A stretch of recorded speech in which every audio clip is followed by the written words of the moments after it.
Magandang oras mga ka-art lover, mga ka-golden boy. Meron tayong bigyan ng reaction ngayon. Ito yung tinatawag na The Pacific Showdown. Showdown ito ng dalawang malaking puwersa ng Japan at Amerika, China at Russia. Ngayon, bakit nangyayari itong napakainit na girian ngayon ng China tandem with Russia, Japan tandem with Amerika? Ito ay nangyayari kasi noong nakaraang ilang araw lamang nakaraan ay itong nangyayaring parang dogfight. Malapit nang magka-dogfight ang eroplano ng China at ng Japan dahil ni-lockdown ng China. Naka-lockdown yung kanilang target. Ni-lockdown nila yung mga eroplano ng Japan. Kaya nagagalit ang Japan bakit nilalagay sila sa site, sa crosshair. Bakit lockdown? Isang pisil na lang yun eh. Isang pisil na lang ng button ay mag-release na ng missile yung mga eroplano ng China papunterya sa eroplano ng Japan. Kaya bawal yun sa Code of Ethics ng giyera, no? Nawala pang giyera tapos tinatarget mo na yung eroplano ng isa, kulang na lang pisilin mo. Okay, kaya para sa karagdagang informasyon at detalye ng balitang ito, narito ang ating kaibigan sa India. Walang iba kundi si Palki Sharma, atin pakinggan sandali. The crisis in East Asia is spiraling. Military tensions between Japan and China are escalating by the minute. And now American warplanes have entered the picture. These are the B-52 strategic bombers. These warplanes are capable of firing nuclear weapons, and the US has sent 2 of them.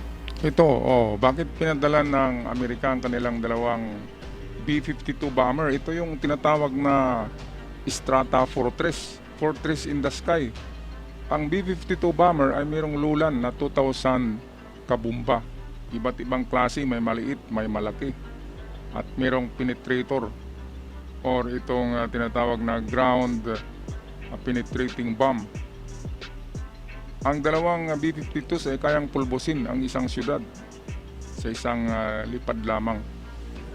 Kaya ito nangyari dahil gumagawa ang China at Russia ng military drill mismo sa karagatan ng Japan sa may Senkaku Island. Kaya sino ba naman ang hindi magagalit, di ba? Halimbawa, bahay mo, mayroong kang gate. Tapos doon sa gate mo, mayroong mga nagpasabog ng granada.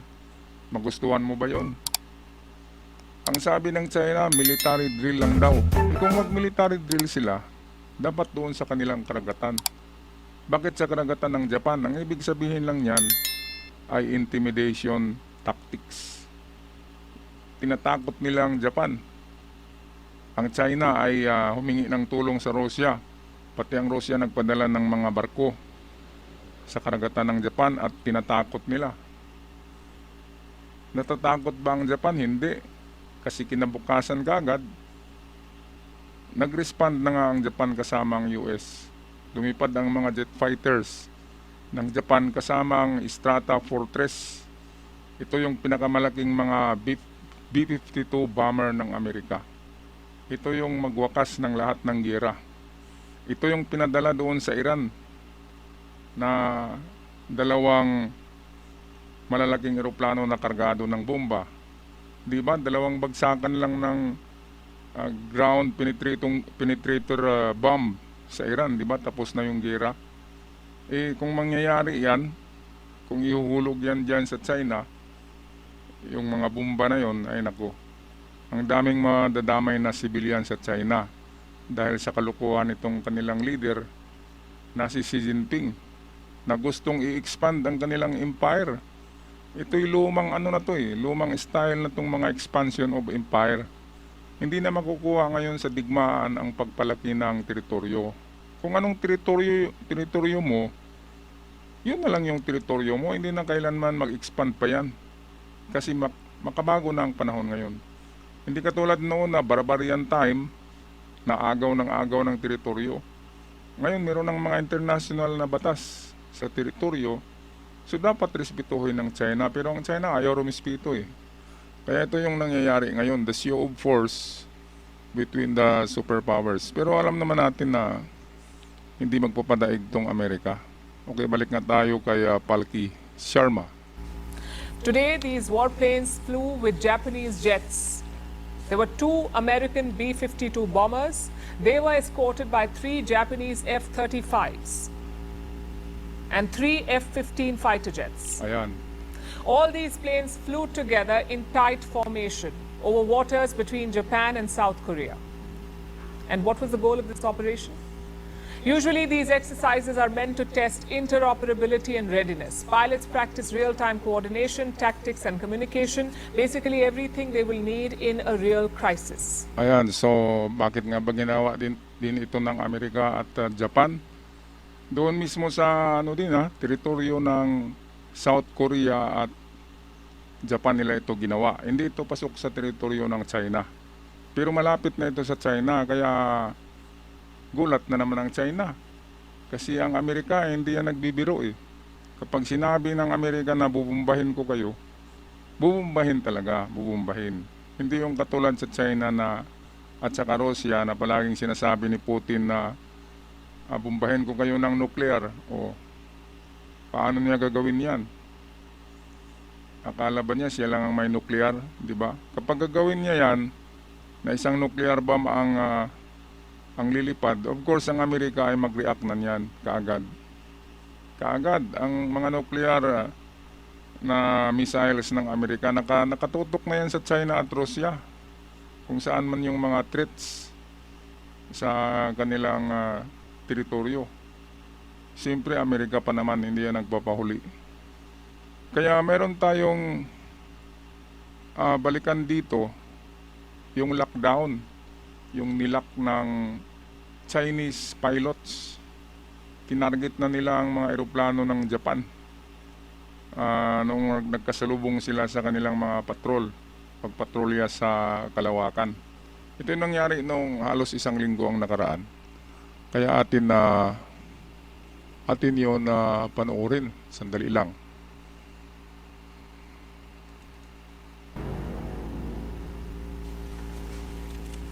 The crisis in East Asia is spiraling.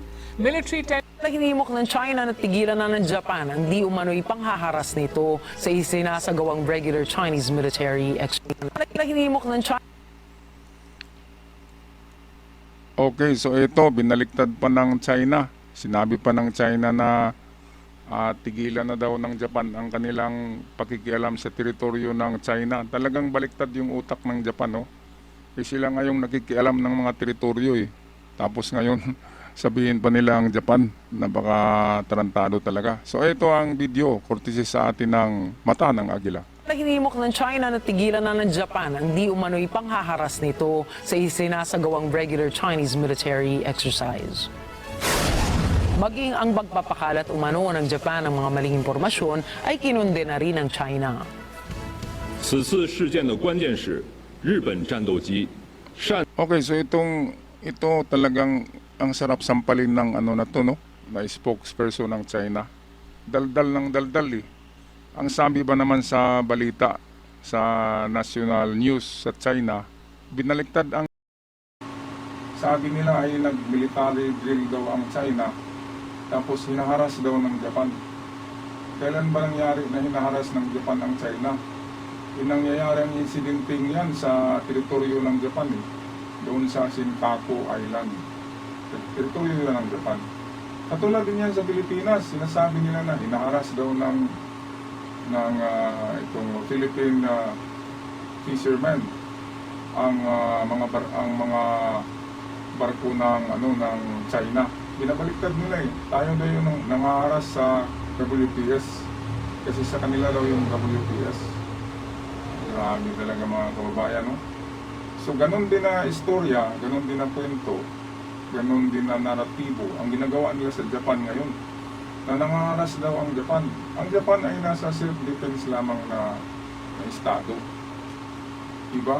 Nasa loob lang silang ng teritoryo ng didepensa eh. Siyempre, kapag papasok ang China, lilipad yung mga aeroplano ng Japan.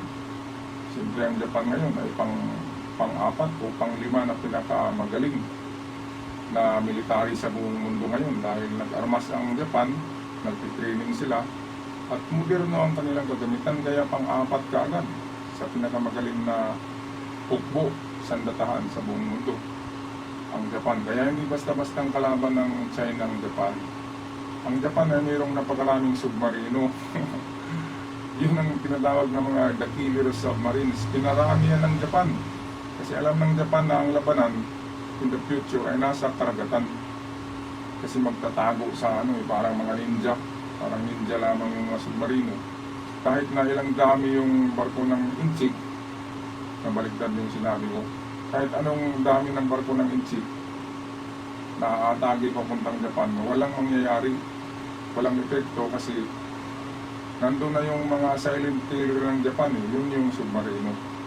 Na napakarami doon, dito nag-concentrate ang Japan sa submarino at eroplano. Kaya hindi nagpapadami ng barko ang Japan dahil meron silang napakaraming submarino at eroplano ngayon na 5th generation fighter jet. Hindi katulad sa China, mga luma na yan. Kung mayroong bago sa China ay hindi yan tested, hindi yan battle tested na mga eroplano. Okay, so patuloy tayo dito sa dito tinatarget ng Chinese jet fighters ang jet fighter ng Japan. Dito na balita na ito. Kaya atin na pakinggan muli. 还恶人先告状，炒作所谓雷达照射问题，颠倒黑白，嫁祸于人，误导国际社会。中方对此强烈不满，坚决反对，已向日方提出严正交涉和强烈抗议。 Agad namang pinabulaanan ng Japan ang mga paratang ng China. Nanindigan ng Japan na malayo ang mga self-defense forces aircraft ito sa mga Chinese fighter jets. Inundi na rin ni Japanese Prime Minister Sanae Takaichi ang radar lock-on ng China. 今回のレーダー照射というのは航空機の安全な、飛行に必要な範囲を超える、危険な行為でございます。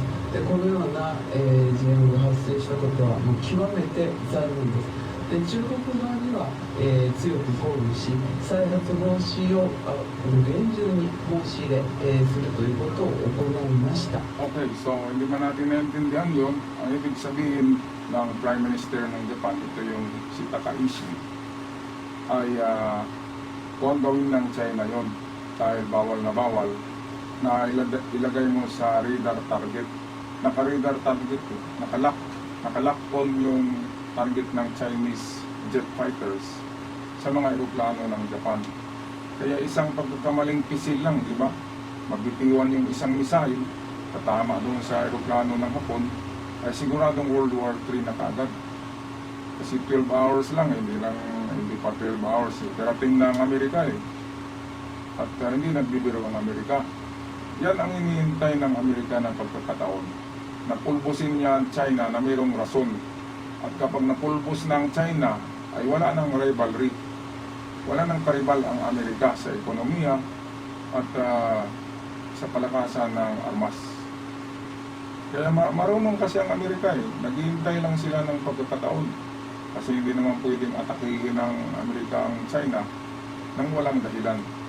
Pero kapag magkaroon ng dahilan, katulad ng sasabog ang isang barko ng Japan o ng Pilipinas, ay ito na yung rason na atake na si Uncle Sam. At ipatikim sa kanila kung gaano ang puwersa ng Amerika in terms of military power. Kaya huwag magkakamali ang China, ang Amerika ay hindi naglalaro. Hindi joker ang Amerika, seryoso ang Amerika. Kapag sinabi nila, talk for talk, walk for walk. Hindi yan nagbibiro. Kaya ito, kung may nakakarinig na inchik dyan, hindi nagbibiro ang Amerika. Pag sinabi niya na suntukin ko kayo, magka-black eye kayo. Kaya yan, pakinggan nyo ang sinabi ng Amerika at sinabi ko. Hindi yan biro. Kaya sa mga inchik dyan na nagkalat ng mga fake na mga balita, ay dumahan-dahan kayo. maghinay-hinay kayo dyan. Dahil sa isang spark lang ay mag-start ng girang pandaigdig at lahat tayo ay mamroblema dyan. Kaya isipin nyo dyan, huwag kayong disinformation, fake news dyan, dahil yan ang mag-umpisa ng kaguluhan na walang kakwenta-kwenta. Alright, so kayo magpaalam na mga card lover, mga golden boy, pag-comment na lang sa ating comment section. Anong masasabi niyo dito sa parang China at Japan na yata ang magkagira ng una eh. Hindi na yata China at Pilipinas. Noon tayo yung tayo yung mitsay. Tayo yung mag-umpisa sana ng pasabog. Pero ngayon hindi na eh. It's between China and Japan. Alam naman natin ng Japan, seryoso din yan. Hindi yan hindi yan nag-fake news ang Japan. Hindi nagbibiro. Kaya kung sinabi nila na magpag-gira sila, gira na yan. Mga kabayan, nakakatakot ito. Okay, pag-comment ka lang sa ating comment section sa mga bago pa lamang. Huwag kalimutan mag-subscribe, napakalagang tulong para lalago ang ating napakamunting channel. Okay, magpaalam na hanggang sa muli. Love and peace, not war. Paalam.